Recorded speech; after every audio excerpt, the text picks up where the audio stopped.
चलो कल कहाँ तक हम लोगों ने पढ़ लिया था, थोड़ा सा एक बार जल्दी से रिवीजन कर लेते हैं तब तक। कल हम लोगों ने कहाँ तक पढ़ लिया था? प्राकृतिक सूचक। बोलो। किताब कापी बंद रखो, बंद रखो, कुछ नहीं खोलना है किताब कापी, एकदम मुजबानी बोलो जरा। प्राकृतिक सूचक। प्राकृतिक सूचक में हम लोगों ने कल क्या क्या देखा था? लिटमस पेपर, सब लोग बोलते रहो, लिटमस पेपर, लाल पत्ता गोभी, लाल पत्ता गोभी, लिटमस विलेन, और कोई था? हल्दी तो भूल गया, हल्दी नहीं हल्दी। रावण बोलो, हल्दी, हल्दी बोल रहे अगर लिटमस पेपर हमारे पास है, अच्छा लिटमस पेपर कितने कलर में आता है? 2 कलर में ना। तो अगर हमारे पास नीला लिटमस पेपर है, कैसा लिटमस पेपर? नीला लिटमस पेपर, जिससे पूछेंगे वही बताएगा, ठीक है, कोई काना फूसी नहीं गिरेगा। लिटमस पेपर अगर ये नीला है तो मिस्टर रावण अगर इस पर हम अम्ल डालेंगे कैसा प्रभाव पड़ेगा? नीला तो कैसा हो जाएगा? लाल हो जाएगा। और अगर इसी पर क्षार डालेंगे तो नीला है ऑलरेडी, मतलब कोई फर्क नहीं पड़ेगा ना। सही है। अगर हम इस नीले लिटमस पेपर पर अगर हम क्या डालते हैं, अगर हम अम्ल डालते हैं, अम्ल डालेंगे तो कैसा हो जाएगा? अम्ल डालने पर ये लाल हो जाएगा। जबकि अगर इसी पर नीला लिटमस पेपर ही अगर इसी पर हमने क्षार डाल दिया, तो बच्चा गलती से क्षार इस पर रख दिया, तो कुछ फर्क पड़ेगा क्या? कुछ नहीं। नीला है तो नीला ही रहेगा, ठीक है। उसी का उल्टा अगर हमारे पास कैसा लिटमस पेपर है, अगर हमारे पास लाल लिटमस पेपर है तो खुशी आप बताइए, अगर लाल लिटमस पेपर पर हम अम्ल डालेंगे तो क्या फर्क पड़ेगा? कुछ नहीं, यानी कि लाल है तो कैसा रहेगा? लाल ही रहेगा। अगर इस पर हम क्षार डालते हैं तो क्या प्रभाव पड़ेगा? हरा हो जाएगा।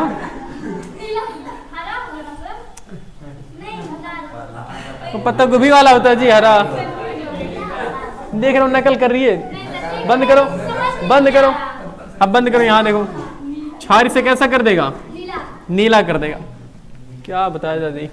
अच्छा एक मिनट, मिस्टर पवन, ये लिटमस विलेन का कलर कैसा होता है?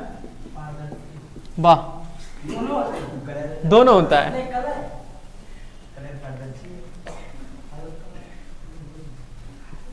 बैगन ने लात मारा, रो रहे थे। किस कलर का होता है?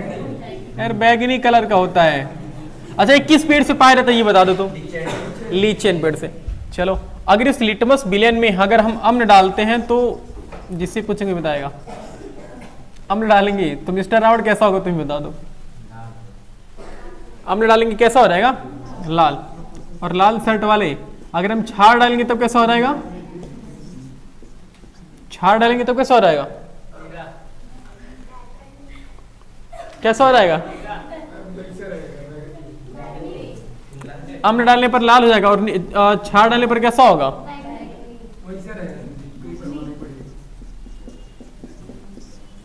सोच लो जरा।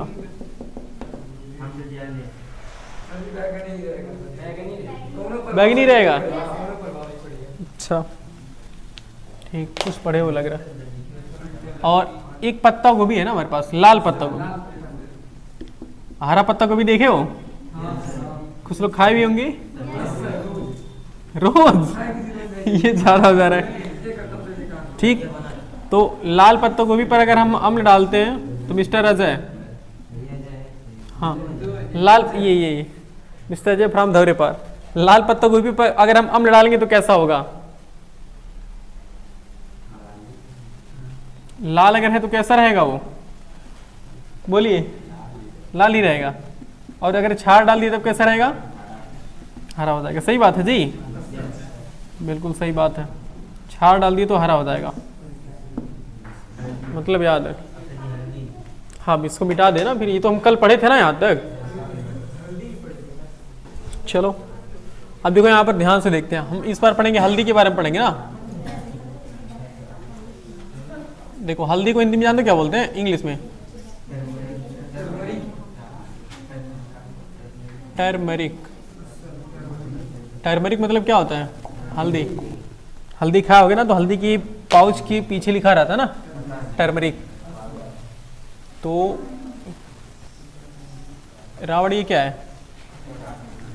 कटोरा कौली में फर्क जानते हो? कटोरा किसे कहते हैं और कौली कैसा रहता है? अच्छा ठीक ठीक, ओके ओके, इसमें हल्दी डाला गया। अच्छा, हल्दी का कलर कैसा होता है? हल्दी कैसा होता है? देखो, अगर पीला है तो, अगर लाल है तो हल्दी नहीं हो, कुछ और चीज है।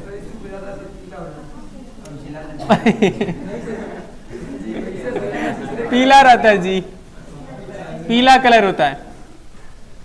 हल्दी कैसा होता है? पीला कलर होता है। अगर सुनो, अगर हम हल्दी में अम्ल मिलाते हैं तो कैसा होगा बताओ जरा? हल्दी में अम्ल मिलाएंगे तो कैसा रहेगा?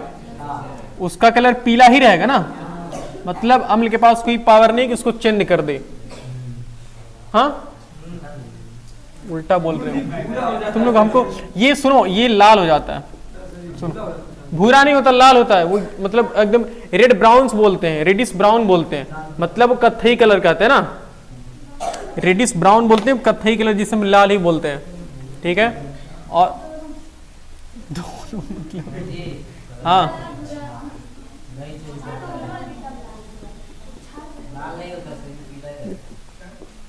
और हल्दी कैसा करता है उसे?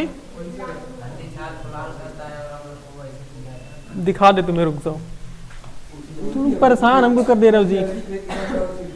क्या?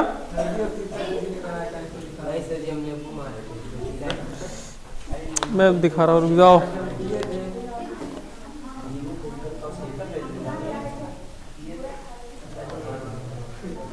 और बेस उसे कैसा कर देगा यार, रेड कर देगा, उल्टा हो ही गया। सही बात। अब देखो, कोई बीच में, जो लोग पढ़े ना, कोई बीच में नहीं बोलेगा, कोई तुम लोग बीच में मुझे कंफ्यूज कर देते उस तरह से, ठीक है ना। चलो एक मिनट, अब जिसे जो पूछेंगे ना ठीक वही बताएगा, अपने एडवांस में कुछ नहीं बताओगे।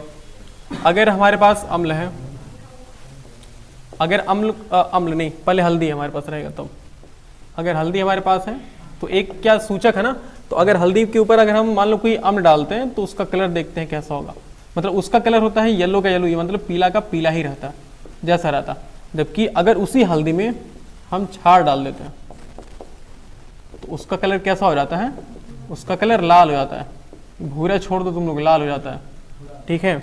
मतलब अगर हमारे पास हल्दी ऐसे है, नॉर्मल है, अगर हमारे पास ऐसे हल्दी ऐसे कटोरे में समझो हल्दी है हमारे पास, ठीक है, और हमारे पास 2 विलेन है, और हमें ये नहीं पता है कि इनमें से कौन सा अम्ल है कौन सा क्षार है, ठीक है। तो हम बारी बारी से क्या करेंगे, इस हल्दी को 2 जगह रखेंगे और एक बार हम इस विलेन को हम इसमें डालेंगे हल्दी में। तो अगर हल्दी का कलर पीला का पीला ही रहा तो समझ आओ कि वो क्या है, विलेन, वो विलेन अम्ल है। अगर उस हल्दी का कलर मतलब पीले से चेंज होकर के लाल हो गया तो समझ आओ कैसा है, वो क्षार कलर है। समझ पा रहे हो? ओके, मतलब इसमें किसकी पावर ज्यादा है? हल्दी में किसकी पावर ज्यादा होती है? क्षार की ना, क्योंकि अम्ल कुछ कर पा रहा है क्या? नहीं, अम्ल बेचारा पीला था तो पीला ही पहले भी है, कोई फर्क नहीं पड़ा अम्ल का, लेकिन क्षार उसे क्या कर दिया, उसे लाल कर देता। तो ये हमारे पास प्राकृतिक सूचक हमने पढ़ लिया था ना, कल हमने 3 पढ़ा था, ये चौथा हो गया था ना। अब उसके बाद कौन सा है? संश्लेषित सूचक ना, संश्लेषित सूचक, जिसे हम क्या बोलते हैं, जिसे हम सिंथेटिक बोलते हैं, सिंथेटिक इंडिकेटर, क्या बोलते हैं, सिंथेटिक इंडिकेटर्स बोलते हैं। और इसमें हमने 2 चीजें पढ़ी थी ना, एक पढ़ा था मेथिल ऑरेंज। मेथिल ऑरेंज देखो ये विलेन होता है, मेथिल ऑरेंज, मेथिल ऑरेंज ये क्या होता है, एक विलेन होता है। तो अगर हमारे पास ये विलेन होता है, याद रखना, ठीक है ना, एक सॉल्यूशन होता है, एक विलेन होता है। तो अगर मान लो कि हमारे पास क्या है, ये मेथिल, अच्छा नाम से कन्फर्म है ना कि मेथिल ऑरेंज है, तो किस कलर का रहता है ये मेथिल ऑरेंज ऑलरेडी नारंगी कलर का रहता है, ऑरेंज कलर का रहता है, यानी कि नारंगी कलर का रहता है। ओके, ये मेथिल ऑरेंज किस कलर का होता है? नारंगी कलर का होता है।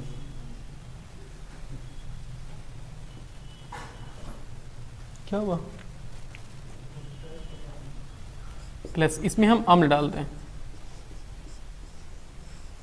तब देखते हैं इसका कलर कैसा हो जाएगा।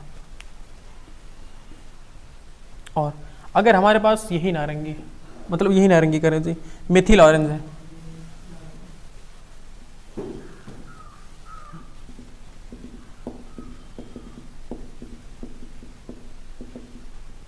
और ये किस कलर का है, नारंगी कलर का है, तो इसमें हम क्या मिलाते हैं, इसमें हम इस बार क्षार मिलाएंगे। इसका कलर कैसे, कोई जानता अगर है तो बताओ मुझे, थोड़ा सा कुछ आइडिया दो मुझे, कोई बताना चाहेगा, कोई बताना चाहेगा कि अम्ल डालेंगे तो क्या होगा और अगर क्षार डालेंगे तो क्या होगा, पढ़े हो तो बताओ। हाँ हाँ, कैसा हो जाएगा, और कोई पढ़ा है बताइए, देखिए साहब पढ़े हैं, तुम लोग स्कूल में पढ़ाया गया है?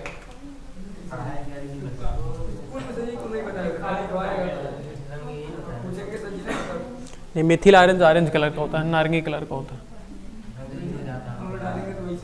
नहीं, कुछ नहीं होता, रंगहीन नहीं होता, मतलब ये देखो सुनो, जैसे हल्दी में हुआ था ना, सेम ऐसे मिथिल ऑरेंज में भी होगा। ये किस कलर का रहेगा, ये नारंगी है ना, तो नारंगी कलर का ही रहेगा, नारंगी कलर का ही रहेगा।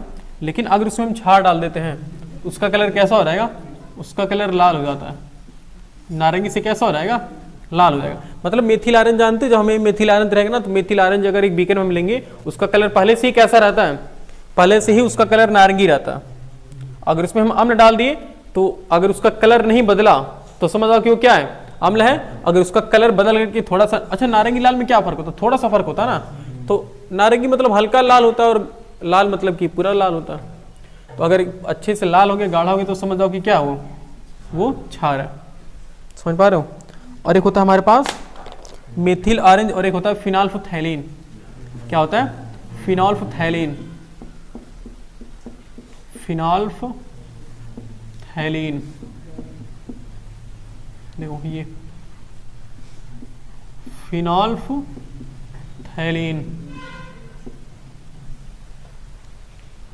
बहुत बातें करते हो। फिनोल्फथैलीन देखो, ये भी विलेन होता है। क्या होता है, एक विलेन होता है जो कि किस कलर का होता है, जो कि रंगहीन होता है। कैसा होता है, रंगहीन, इसका कोई कलर नहीं होता।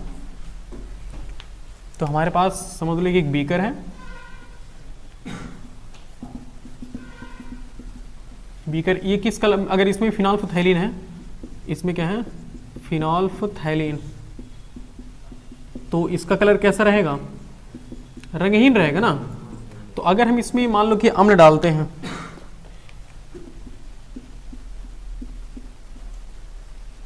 तो क्या बनाएगा, ये इस पर कोई फर्क नहीं पड़ता। अगर रंगहीन है तो कैसा रहेगा, रंगहीन ही रहेगा, कोई फर्क नहीं पड़ता। अगर यही फिनोल्फथैलीन है,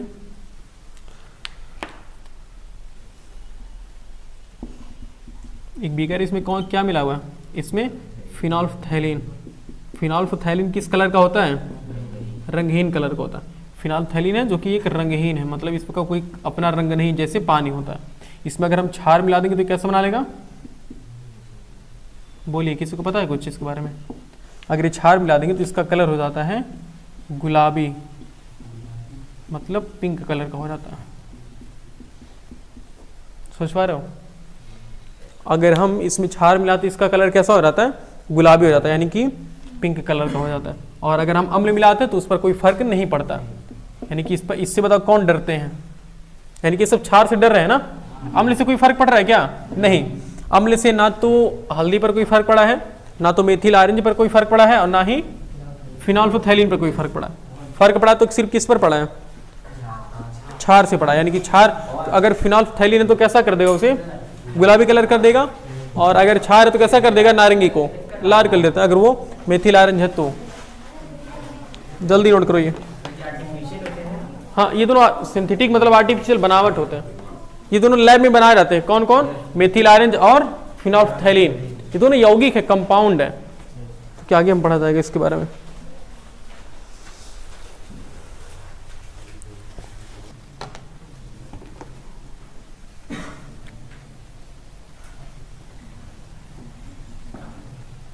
गंधयुक्त सूचक, इसको हम बोलते हैं ऑल्फैक्टरी इंडिकेटर। बातें नहीं मिस्टर रावण। ऑल्फैक्टरी इंडिकेटर, देखो गंधयुक्त सूचक क्या कौन कैसे सूचक होते हैं, मतलब ये इस प्रकार के सूचक होते हैं जिसमें हम अम्ल या क्षार को डाल करके उनको हम सूंघ करके पता लगाते हैं कि वो अम्लीय या फिर कैसे हैं, क्षारीय। जैसे इसमें एग्जाम्पल क्या क्या उदाहरण हमारे पास क्या क्या है, इसमें उदाहरण हमारे पास प्याज है, वानिला, वानिला एक पेड़ होता है यार, पेड़ बड़ा पेड़ होता है, जैसे नहीं एक और बोले तो थे ना, जैसे सहजन नहीं होता है, सहजन नहीं लंबा लंबा लेकिन पतला होता है, तो एक ऐसा पेड़ होता है जो इतना लगभग इतना बड़ा होता है और पूरा मोटा मोटा जैसे डंडा नहीं होता है उतना मोटा होता है, समझ रहे हो। तो वो पेड़ शायद देखोगे कि यहाँ पर बहुत रेयरली मिलता है, जंगलों में बहुत ज़्यादा मिलता है वो। हम देखे थे एक बार मोखलिसपुर था वो, और एक बार इधर शायद सुकरौली शायद मिलेगा एक कोई पेड़ है सर, बहुत रेयर मिलता है ये चीज़ें। वानिला बहुत अच्छा स्मेल आता है, नहीं ये वानिला फ्लेवर चॉकलेट आता है, खाया हुआ भी, चॉकलेट आइसक्रीम ये सब चीज़ आती है। देखो प्याज देखे हो, खाए भी होगे, ये प्याज है, ठीक है। प्याज सूंघने में समझ रहे हो कैसा महकता है ना। अगर हम प्याज के ऊपर अगर हम अम्ल गिराते हैं कोई फर्क नहीं पड़ेगा,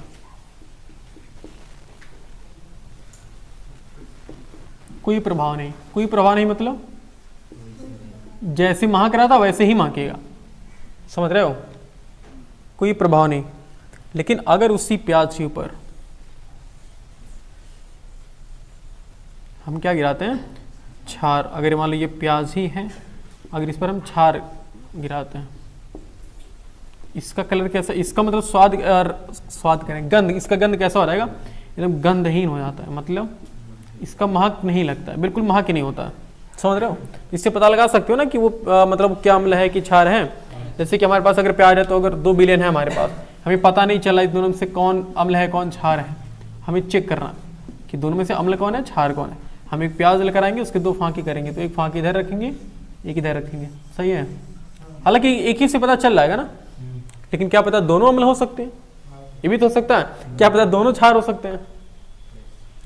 तो ये पहला वाला, ये दूसरा वाला। तो हमने पहले वाले बिलियन को इसमें डाला तो देखा कि प्याज कैसा, प्याज का स्वाद मतलब महक वैसा का वैसा ही है, कोई प्रभाव नहीं पड़ा। इसका मतलब ये क्या है, अम्ल है। अगर कोई प्रभाव नहीं डाल पा रहा है इसका मतलब कि वो अम्ल है। अगर उसका गंध कैसा हो गया, गंधहीन, गंध मतलब गायब हो गया, समझ जाओ कि वो क्या है, वो क्षार है। अगर इस पर दूसरा वाला अम्ल हमने बिलियन गिरा, इस पर हमने पहला वाला अम्ल अगर बिलियन गिराया, तो अगर उस प्याज का गंध, उसकी उस प्याज की गंध पर कोई अगर फर्क नहीं पड़ा तो समझ जाओ कि वो क्या है, वो अम्ल है। अगर उस प्याज की गंध में मतलब एकदम बिल्कुल गंध गायब हो गया तो समझ जाओ कि क्या है, वो क्षार है, समझ रहे हो। बस इतना ही फर्क होता। और हमारे पास एक है वानिला, मान लो ये है हमारे पास, अरे नहीं यार उसका पेड़ नहीं बात कर रहा है,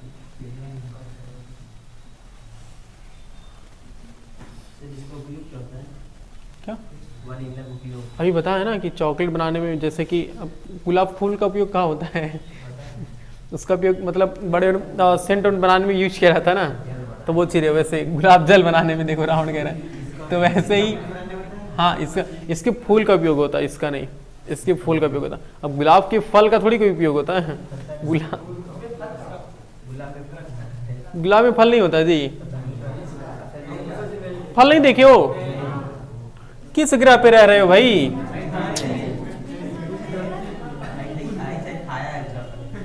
सुनो अरे भाई सब कैसे बना था, बन जाओ भाई, उल्टा बन रहा है, खराब बन अभी सुबह बना था बहुत अच्छे से फिर मजा ले रहे हो। हाँ ऐसे मान लो कि बन गया, ठीक है ना, मान लो गुलाब है, ठीक है। तुम लोग नहीं मानोगे मुझे पता है, देखो देखो एलियन हो क्या बताया जाए, तुम लोग किस ग्रह पे रह रहे हो? अपने कभी कभी शक होता है इसी ग्रह पे रहते हो ना, कि कहीं यहाँ से तुरंत मंगल ग्रह पे शिफ्ट हो जाते हो, कोई स्पेस यान आता है तुम लोग को तुरंत मंगल ग्रह है। देखो ये अब गुलाब लग रहा है, अब गोभी का फूल लग रहा है।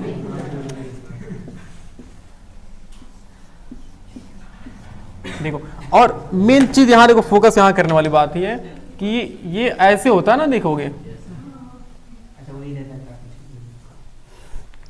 भाई साहब, ये फूल की पंखुड़ियां टूट करके गिर जाते हैं लेकिन बाद में ही बचता है ना, तो फिर ये कम से कम ये समझ लो 15 दिन बाद, 15 दिन बाद देखो कैसा होगा ये, 15 दिन बाद ये कुछ ऐसे हो जाएगा।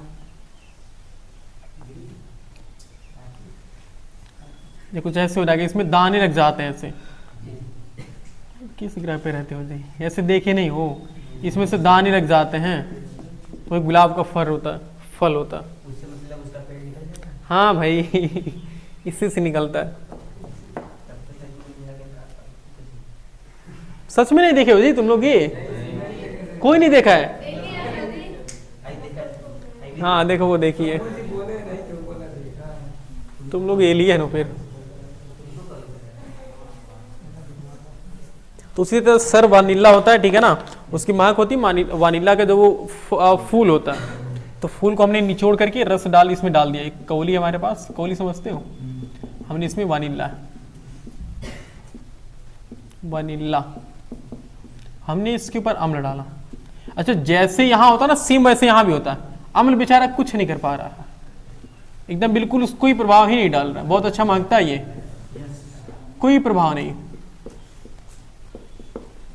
लेकिन अगर इसी वानिला के ऊपर हम क्या डाल दें, क्षार, तुरंत सबको क्या बना, तो अगर ये वानिला ही है, वैनिला, देखो वानिला बोलो स्पेलिंग यही है, ठीक है ना, स्पेलिंग याद रखो, इंग्लिश से कंफर्म हो जाती है, इंग्लिश में कोई दिक्कत नहीं होती। वानिला, तो इसमें अगर हम क्षार मिलाते हैं तो बिल्कुल कैसा हो जाएगा, ये गंधहीन हो जाता है, यानी कोई गंध नहीं आता, गंधहीन हो जाता है। इसे समझ पाओगे कि अम्ल कौन है और क्षार कौन है, कंफर्म हो जाएगा। ये नोट करो जल्दी से, बस इसके बाद ये खत्म होगी। इसके बाद सर्वव्यापी सूचक, उसमें पीएच इस पैमाना बढ़ा जाएगा, ठीक है। एक बार हम इसको खत्म करते हैं रिवाइज करके एक बार।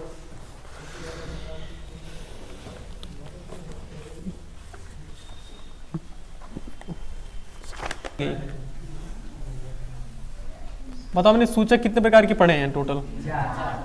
4 प्रकार की। हमने एक पढ़ा क्या है, देखो एक प्राकृतिक सूचक पढ़ा ना,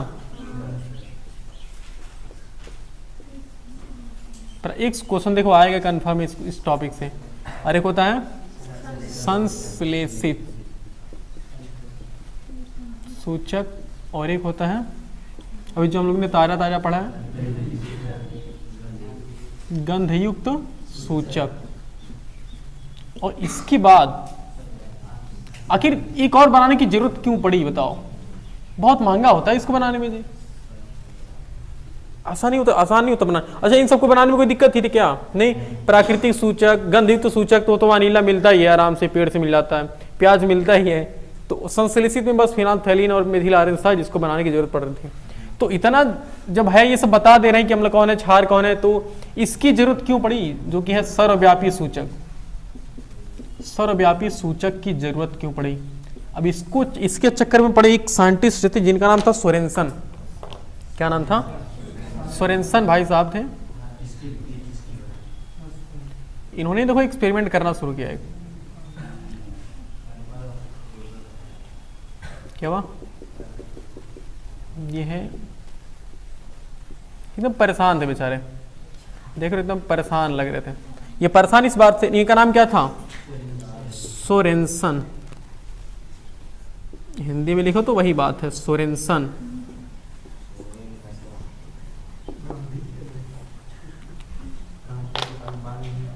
ठीक है, सोरेनसन साइंटिस्ट थे, केमिस्ट्रियन थे, ठीक है। तो अब ये परेशान इस बात से हो गए ना कि भाई साहब अगर हमारे पास मान लो कि, अच्छा एक बात बताओ, थोड़ा सा इसको पढ़ने से पहले ना कुछ यहाँ समझ लेते हैं, कुछ चीजें हमें पता होनी चाहिए। जैसे कि बताओ हमारे पास प्रबल अम्ल क्या होता है? प्रबल अम्ल में हमने 3 अम्ल बताया ना, देखो HCl, H2SO4 HNO3, ये तीनों की तीनों कौन से अम्ल हैं?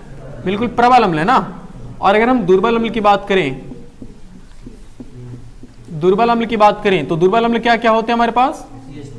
देखो H2CO3 कार्बोनिक अम्ल, CH3COOH, HCOOH माने फार्मिक अम्ल होता है ना।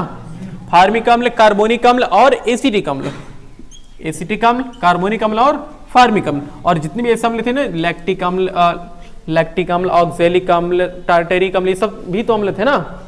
ये तो ये जितने भी अम्ल वो कौन से अम्ल थे? बोलो, वो सब दुर्बल अम्ल है। और ये HCl, H2SO4 और HNO3 कौन से अम्ल है? प्रबल अम्ल है। और इसी तरह से प्रबल क्षार बताओ क्या होते हैं? प्रबल क्षार क्या होते हैं? प्रबल क्षार के बारे में हमने 3 चीज बताया था, अगर याद हो तो। NaOH नकुआ बताया था ना। तो NaOH, KOH और बहुत अच्छे BOH का whole twice, barium hydroxide, sodium hydroxide, potassium hydroxide और बेरियम हाइड्रोक्साइड। इसके 3 नाम होते हैं। सोडियम हाइड्रोक्साइड होता है, कास्टिक सोडा होता है इसका नाम। बस दो ही नाम होते हैं, 3। इसका पोटेशियम हाइड्रोक्साइड, कास्टिक पोटास होता है इसका नाम, और इसका बेरियम हाइड्रोक्साइड होता है। तो ये 3 कौन से क्षार हैं? प्रबल क्षार हैं। अगर हम दुर्बल क्षार की बात करें, इसमें बहुत चीजें आती थी ना। दुर्बल क्षार जैसे कि हमारे पास क्या क्या होती थी? हमारे पास AlOH का होल थ्राइस, COH का होल ट्वाइस, MgOH का होल ट्वाइस और था ZnOH का, ऐसे ही बहुत ज्यादा थे ना ये। तो ये सब कौन से क्षार हैं? प्रबल क्षार और दुर्बल क्षार। और ये कौन से क्षार है? प्रबल क्षार। ये है दुर्बल अम्ल है, कार्बोनिक अम्ल, एसिटिक अम्ल और फार्मिक अम्ल। और प्रबल अम्ल की कैटेगरी में कौन आ रहे हैं? हाइड्रोक्लोरिक अम्ल, सल्फ्यूरिक अम्ल और नाइट्रिक अम्ल। नाइट्रिक अम्ल, सल्फ्यूरिक अम्ल और हाइड्रोक्लोरिक अम्ल। इसका नाम क्या है? फार्मिक अम्ल, एसिटिक अम्ल और कार्बोनिक अम्ल। Sodium hydroxide, potassium hydroxide, barium hydroxide, aluminium hydroxide, calcium hydroxide, magnesium hydroxide और जिंक हाइड्रोक्साइड। नाम तो पता होना चाहिए। अब सोरेनसन को ये थोड़ा अजीब लगा। इन्होंने कहा कि आप इसमें से कोई एक सूचक ले लो। तो इनमें से आप कौन सा सूचक लेना चाहते हैं? कोई एक सूचक ले लीजिए जो आप यहाँ के जो इंडिकेटर्स का यूज करेंगे हम प्रबल अम्ल क्षार बताने में, हम यहाँ पर ले लेते हैं। बोले कौन सा यूज किया जाए इन सब में से, जितने भी इसके अंदर थे वो? चलो लिटमस पेपर ही ले लिया जाए। Litmus paper. अब लिटमस पेपर 2 तरीके के होते हैं। एक क्या होता है? एक होता है नीला लिटमस पेपर, एक होता है नीला, दूसरा क्या होता है? लाल होता है। दूसरा ये होता है लाल। तो अब समझो कि हमारे पास ये लिटमस पेपर है, किस कलर का है? ये लाल कलर का है। और एक ये लिटमस पेपर है, किस कलर का है? नीला कलर का। हम दो ऐसा करते हैं। अब देखो ये कंफ्यूजन खत्म स्टार्ट होता है कि इनके मन में, सबसे पहले सोरेनसन के मन में। उन्होंने एक एक्सपेरिमेंट ऐसे किया, एक्सपेरिमेंट नहीं किया वो, हालांकि ऐसे सभी लोग कर लेंगे, ऐसा कोई दिक्कत नहीं, लेकिन सबसे पहले कंफ्यूजन इन्हीं के माइंड में आया। तो इन्होंने स्टार्ट किया उसको खोजना कि हम कैसे इस समस्या को सुलझा सकते हैं। और काफ़ी यूजफुल है ये, मतलब इन्होंने जो बताया सर्वव्यापी सूचक ही सबसे ज़्यादा यूजफुल है, बाकी ये सब उतने यूजफुल नहीं है। अभी देखो क्यों है ऐसा। तो अब सोरेनसन ने क्या किया कि लाल लिटमस पेपर बताओ कैसा हो जाता है। अगर हम देखा जाए तो अन्य, पहले नीला को देख लो। तो नीला क्या करता है? नीला अम्ल को किसमें चेंज कर, अम्ल मतलब अम्ल नीले लिटमस पेपर को किसमें चेंज कर देता है? लाल में चेंज कर देता। चलो ये इनको भी पता था। इन्होंने कहा आप एक बार इसमें HCl मिलाइए। तो क्या मिलाइए? HCl। जब HCl मिलाएगा तो कलर कैसा हो गया? भाई HCl अम्ल है ना, तो अम्ल मिलाएगा कलर कैसा हो गया? लाल हो गया। कोई बात नहीं, अच्छी बात। इन्होंने कहा इसी में आप एसिटिक एसिड मिलाइए। तो CH3COOH, तब क्या हो रहा है? तब भी लाल हो रहा था। क्यों? अरे भाई साहब ये भी तो अम्ल ही है, एसिटिक अम्ल भी तो अम्ल है और ये भी अम्ल है। मतलब ये दोनों के दोनों क्या है? दोनों के दोनों अम्ल है। और ये दोनों के दोनों क्या है? क्षार है। भाई अलग बात है वो कि प्रबल अम्ल है, प्रबल अम्ल दुर्बल अम्ल है, लेकिन है तो अम्ल ही है ना। यहाँ पे देखो क्षार है, प्रबल क्षार दुर्बल क्षार, लेकिन कुल मिला जुला करके क्षार ही तो है। तो अब इनके मन में ये कंफ्यूजन आ गया कि हमने HCl मिलाया तो भी लाल हुआ और एसिटिक अम्ल मिलाया तो भी लाल हुआ, मतलब प्रबल और दुर्बल का कोई फर्क नहीं है। तो उनके दिमाग में आया कि ये तो कुछ गड़बड़, ये रॉन्ग नंबर लगता है। रॉन्ग नंबर ये लगता है कि ये तो बता ही नहीं पा रहा अच्छे से कि इनमें से कौन प्रबल है कौन दुर्बल है। मान लो कि अब हमने हमारे पास एक बीकर है, हमने बीकर में HCl रखा हुआ है और एक और बीकर हमने उसमें जैसे कि अब एक एक्सपेरिमेंट देखो, भी कंफ्यूज हो जाओगे तुम भी इसमें। जैसे कि हमारे पास मान लो कि 2 बीकर है, ठीक है।